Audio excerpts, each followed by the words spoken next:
Saya rujuk kepada pihak polis dulu. Okay, sir. And actually, should Malaysia dia macam entertain Najib punya request and restart balik the process to extradite Sirul Azhar? Baik, saya telah membuat kenyataan sebelum ini. Kedudukan Sirul sejurus dibebaskan oleh Mahkamah Australia. Pertama, saya merujuk dari sudut perjanjian di antara Australia dan Malaysia. Kedua-dua perjanjian itu, ekstradisi dan juga MLA, meletakkan satu syarat yang sangat jelas di samping syarat-syarat lain. Tapi syarat yang paling jelas untuk kita penuhi ialah aspek dual criminality. Dan dalam kes ini, aspek itu tidak dipenuhi kerana Australia tidak mengiktiraf hukuman mati berbanding kita.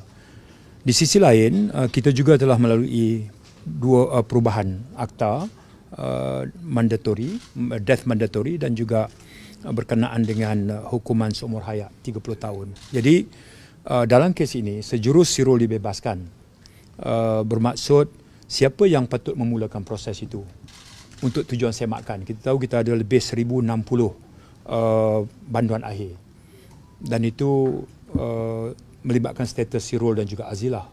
Berbanding Sirul yang berada di Australia, Azilah pula tinggal di penjara Sungai Buloh. Dan Azilah termasuk dalam kumpulan 900 yang pertama yang memohon semakan berkait dengan hukuman. Sabitan kekal, hukuman itu yang mereka minta untuk Mahkamah Persekutuan SEMA. Dalam kes Sirul, beliau kalau nak memanfaatkan ruang ini, memasuki semakan itu harus dibuat oleh peguam beliau. Jadi itu prosesnya. Dan sehingga itu berlaku, kerajaan beranggapan bahawa gesaan ataupun cadangan Datuk Najib itu sebagai satu cadangan yang kerajaan akan ikuti perkembangannya lah. Sebab keputusannya terletak kepada Sirul sendiri. Okay. Belum ada maklumat apa-apa. Yang saya boleh sahkan cuma Azilah. Okay. Sementara Sirul sebab dia baru dibebaskan dalam tempoh seminggu ini, kita belum lagi menerima maklum balas sama ada peguamnya telah mengemukakan permohonan semakan hukuman. Datuk Seri mengenai Sirul kata dia menerima 1 juta di Australia untuk menutup mulut tu, apa komen Datuk Seri? Ya, saya juga ikuti siaran Al Jazeera di mana Sirul memperkatakan hal yang demikian. Seperti itu juga yang disebut oleh Tan Sri Ketua Polis Negara. Hanya Sirul yang tahu tentang perkara itu.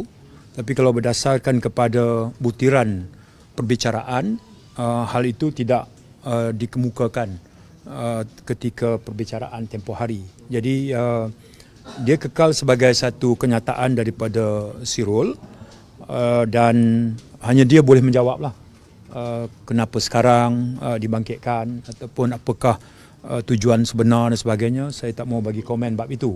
Ya.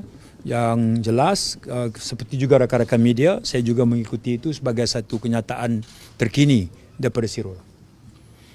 Okay, thank you. Okay. Thank you. Sorry. Polis merampas atau KDN merampas buku-buku komunis dari Gerak Budaya. Kerajaan dikritik kerana masih lagi mengamalkan rampasan buku.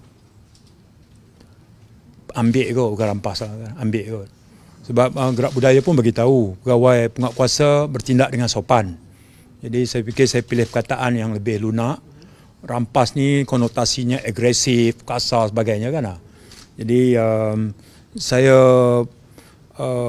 menyebut bahawa apabila ada aduan daripada orang awam, sudah tentu bahagian penguatkuasa dan kawalan Kementerian Dalam Negeri, mereka akan menggunakan klausa daripada akta yang berkenaan untuk melawat premis yang diadu.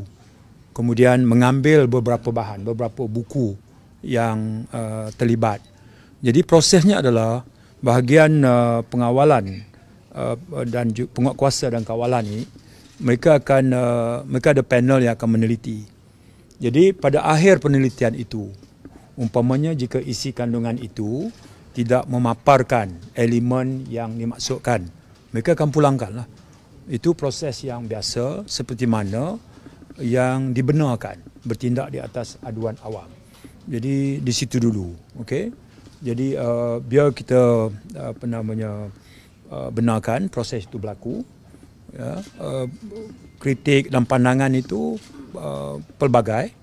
Saya terima baik teguran-teguran. Di satu sisi lain, pihak kerajaan juga harus, khususnya KDN juga harus dilihat peka dan sensitif terhadap aduan awam.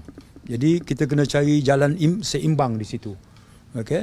Yang tak boleh kita benarkan adalah satu tindakan penguatkuasa melampaui batas yang diperuntukkan dalam undang-undang. Yang itu tak boleh. Okay? Itu yang saya nak sebutkan. Okay, terima kasih. Terima kasih semua. Lagi? Terima kasih. Tak ada.